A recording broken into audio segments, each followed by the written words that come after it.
Hello, Galaxy. I'm Chris Pirillo, and I had problems transferring data from my iPhone 14 Pro Max to my iPhone 15 Pro Max. I thought it was just me. Like, I was the one with the problem. Well, Apple has released at least one patch addressing potentially some issues in relation to getting data from an older iPhone to the new iPhone. Can I call you a friend, a colleague, a You can call me a something? brother from another mother, Mr. Chris Pirillo. All right, this is Zach Rutledge, because M is his middle initial. I assume that's why the M is in there. How many Zach Rutledges are out there? At least 17. Okay. I know there are several Chris Pirillos as well. There's a Chris PE and a Chris PA, and we actually formed the Chris Pirillo Club. There's only 3 of us. Nice. It's very Nice. exclusive. Although there's probably a PU out there, which is me sometimes when I don't shower. Fair. So anyway, Fair. I saw a reply on Threads. You and I are using Threads on a regular basis. Threads. I love Threads. There's things that I feel like we haven't seen enough updates on Threads yet, and I'm like kind of, well, when are we going to get there kind of thing? No, Zach is because he's a fellow Twitch streamer, probably one of the biggest AFOLs I know of, adult fan of Lego. That's what an AFOL is. And if you're not following Zach, you should, because he has some of the best produced streams on the interwebs. I'm not just saying that. I mean, look at his setup. His setup makes me look lame. I even forgot to turn on my lights, Zach. Hang on, you're purple there. I'm gonna get, okay, there we go. There you go. Yeah, this is we're gonna purple up. It's all about the purple. All for the purple setup. I love got it. Red curtains though. I got to get you some red curtains over there. So I met Zach on Twitch, and we stay connected through social. Although unfortunately, I don't have time to watch everybody on Twitch. I'm sorry, Zach, for not appearing in your chat lately. Well, listen, when you're producing basically 2 different streams that are 24 hours a day, 7 days a week, I mean, I don't expect you to be everywhere. You know what I'm saying? So you're kind of a big deal and kind of busy, and I understand. No, I may be in a big resolution, although I'm still not in 4K. One day. One day. So Zach, tell us your story. What happened with your iPhone? And you are an iPhone user. I'm very much in the Apple ecosystem. Very much. Watch, computers, tablets, and phones, and have been since the very first iPhone was released. Over the years, man, they have done, in my opinion, they've done a really good job of ease of use, of, just user friendly, making migration super simple. It got even better, I felt like, with recent updates, where you were able to, just bring your device close to your next device and use NFC, and it's gonna detect it. I mean, I've set up my Apple TVs this way. So I was, when I was on the 12 Pro Max, and I had been kind of holding out for the USB-C model to come out before I kind of made that upgrade, right? That was kind of what I was waiting for, was that next technology leap in my, it's not a ton of technology leap. And frankly, it's kind of, a little bit delayed. Like, it kind of should have been there a few years ago. They got to sell their accessories. You know what I mean? They gotta sell their lightning cables, and I get it. I'm not gonna knock them for it. It's fine. I understand the business side of this. Once they did announce, I was like, okay, this is the year I'm gonna upgrade my phone. There was, I don't know, I got it, and I did what I'm always supposed to do and I'm used to doing, and put the 2 phones together, and everything was going great. It was just, it was just like it should have been. It was doing the sync thing, and everything was great. It got all done with the migration, and it said you need to update. I said, okay,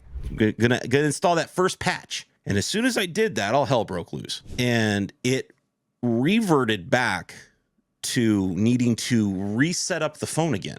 So I did it all over again. And then it sat there for a little bit, and it didn't want to move, didn't want to update, didn't want to transfer. Like, it was just sitting still. And so I was like, okay, I gave it a couple hours, and I was like, I think something's wrong. So I'm just going to reboot and see what happens. Wanted to set it up as a new phone again. It went through the whole update, then wanted to install the patch again. And I was like, what is going on? Finally got the phone on. Like, it said it transferred, it said it was done, the patch was done. And then none of my email was working. The passwords didn't transfer over. I had to delete the accounts and put the accounts back in. The big one that got me was social. It locked me out of all of my social accounts. And because social has now moved towards this two-factor authentication system, it's a little bit of a problem when you can't authenticate it because the particular authenticator app that these social apps want you to use also needs authentication. Oh. It was scenario was a bizarre situation, and the biggest issue with the socials was, especially when it comes to Meta, they don't have technical support. They just don't. Instagram does something very strange where and the government uses this too, actually. IRS uses this, where they will confirm your identity with like a video image and kind of use basically what, you know, Face ID does, right? The problem was Instagram couldn't recognize me. I don't know what it was. I would keep doing it over and over and over and over again, sending in the video. I give up. Like I literally, like, I walked away from it that night. I was so frustrated. I was about to throw this new phone through the wall. I was done. I'll tell you what, when I walked away from it, and whatever little gremlins, you know, iPhone fairies that popped up throughout the evening did whatever they needed to do in the background. And the next morning I got up, I tried it one more time, and everything worked great. I have no idea like why, but that's what it was. And I don't know. And honestly, since then, I've loved it. we had a rough honeymoon. Let me put it that way. Yeah, it sounds like it. The glitches I ran into feel like they were similar or at least parallel to yours. I had an issue when I first bumped the phones, or maybe not physically, but, you know, brought them together. The dialogue popped up saying, "Hey, do you want to transfer?" And I accidentally swiped it away. I couldn't get it back without restarting Mm-hmm. originating phone. Mm-hmm. And then it went into a cascading series of other problems where you need to make sure wireless is on. And so I couldn't initiate the transfer again after I turned wireless on again without having to go through the rigmarole and then having to manually set it up on the new phone anyway. That's not all of it. I also had problems with getting Face ID to trigger, or specifically, you know, the blue sparkle ball Yeah. to properly trigger and the signal across for, you know, a connection. Mm-hmm. I ran into glitches, but it was able to smash my way through that process, and it was relatively seamless beyond that. But compared to what you had, it sounded like you had corruption. Like, and I don't just mean like there's someone at Apple going, you know, Well, that they kind could of have been. They could have been. I'm not going to put it past them. You know, we lost out on all these lightning cables. We need to do something else to these users to get them to buy a new iPhone. Buy two instead of one. We'll just Right. screw this one up. I'm pretty sure that's exactly precisely what happened there. Yes. I can't verify it. I can't verify that. I'm obviously being flippant. But it was funny when you said that you couldn't get your face to be recognized by at least Instagram, which I would not. That's not an Apple thing. But as long as I've known you, and maybe it's not been a tremendously long time, but you've never changed your looks. No. Like, That's what I you've didn't always understand. looked that way. Technology was failing me that night, regardless of who was involved with it. It was Meta or it was Apple. I was having a bad technology evening. But that's the thing, is one problem cascades into another, and you don't realize how interconnected these things are until one thing screws up. Mhm. And then it's a big problem. And this is one of the reasons why I have found it, as much as back in the day, I mean, maybe like you, I used to live in Apple's ecosystem. I had, you know, an iPad and an iPhone and a Mac and the Apple Watch and Apple TVs. Everything was Apple. My personal experiences were just soured because I thought the software was not living up to my standards at all. And even to today, I feel like it still doesn't live up to my standards. And there are better experiences, whether we're talking on the TV, potentially a watch, or beyond. I started to extricate myself from the Apple ecosystem. That included, you know, getting out of the blue bubble zone and making myself a green bubble, which I gotta say, maybe I have the right friends and family, but like no one castigated me. I wasn't ostracized, I swear. And I connect with a lot of people. I had no pushback. By extricating myself from a single ecosystem, I feel as disjointed as those experiences might be, because yeah, it's relatively seamless when you're operating in the same family of devices and services. I get that, totally get that. The problem is when one thing doesn't work right, the other things might not work right. But when you're set up to have all these things operate independently yet together, points of failure are still there, but they're different points of failure. Mhm. Meaning, you know, one thing might be a problem over here, but that doesn't necessarily impact the experience that I'm having here. So it's a different way of thinking in Apple or any ecosystem player. Microsoft's not really it. Google's not really it. There's really only one Apple on this planet. No one comes close. By using Windows and Mac OS and Android and iOS and the smattering of things, I have found, as challenging as I thought it was going to be, because of the issues that you speak to, it just feels like my whole life doesn't come grinding to a halt when one of them isn't working the way it should be working. I can definitely see that point. For me, it's technology in general, though, right? Like, I just feel like it doesn't matter who's behind it, who's doing it. Technology is going to eventually fail you. And this is what I struggled with the night of the iPhone incident of 2023 was patience.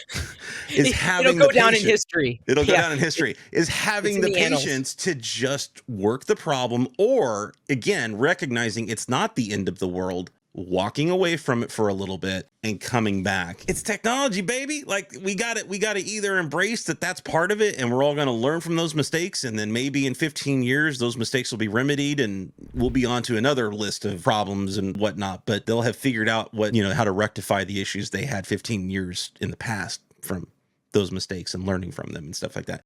And hopefully Apple does the same thing with their OS. I think that they kind of went astray a little bit with some of the stuff they were trying to do, thinking we're going to go, we've had the computer, now we're going to go mobile, and now we've got TV, and now we've got tablets. Can we make one uniform? There was a while there where everybody thought they were going to go one uniformed OS across the board. They were like, that's where they're headed. They're changing Mac OS to be iOS. Like that's what they're, and nope, they kind of drew the line in the sand. They said, nope, we have Mac OS, we have iOS, we have, I don't even know what they call their TV now, but they have TV OS. Like they separate, they dug in even deeper and said, no, we're going to separate them, because I think they realized that they were going backwards, trying to make it all work and look the same. I will say this, they're trying to iPadify certain parts of Mac OS. Like the home app on Mac OS is trash. And I don't mean yes, I mean literal trash. Like it is garbage. Like there's no settings. The navigation is wonky. Discoverability is non-existent. I don't know how they thought this was a passable first party app, but it's not. The weather app on the desktop is nice. I mean, it's clean, but it suffers from jank and jutteriness that you're used to seeing on iOS. So they brought the worst of iOS to Mac OS. I'll forgive them for updating what used to be system preferences now to system settings, utility, right? At the point where it was. And so it made sense to shift that as a paradigm. Now they've got widgets that you can drag onto the desktop. I don't know what kind of Mac you have. I've got, the ProMotion display connected to external screens that, pushing 144 frames per second.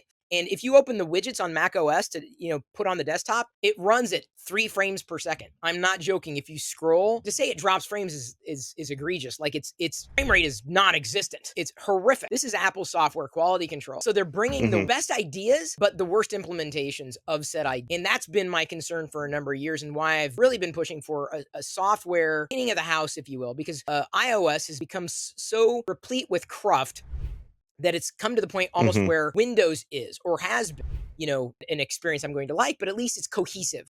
And that's what they need to do, not maybe from a cohesive standpoint, but from a general, iOS has been there for so long and it's evolved, but I still see the same problems as I see and have seen since the release of iOS 7, which is now a decade ago. So your problem and my problem are similar problems, I should say, insofar as they're not hardware related necessarily, they're software. And this is, I'm not saying just, the tip of the iceberg. I mean, you certainly suffered through an extreme version of it, but this is ultimately what really shoved me away and had me looking into alternatives. And I got to tell you, I'm much happier for having done that. There's a lot that I miss, and I certainly look forward to seeing, what Apple does. And I'm using an iPhone, already in love with the Sonoma's continuity camera connection. You can do like gesture reactions, so I can do double thumbs up. Things happen, like I think confetti flies and balloons go up.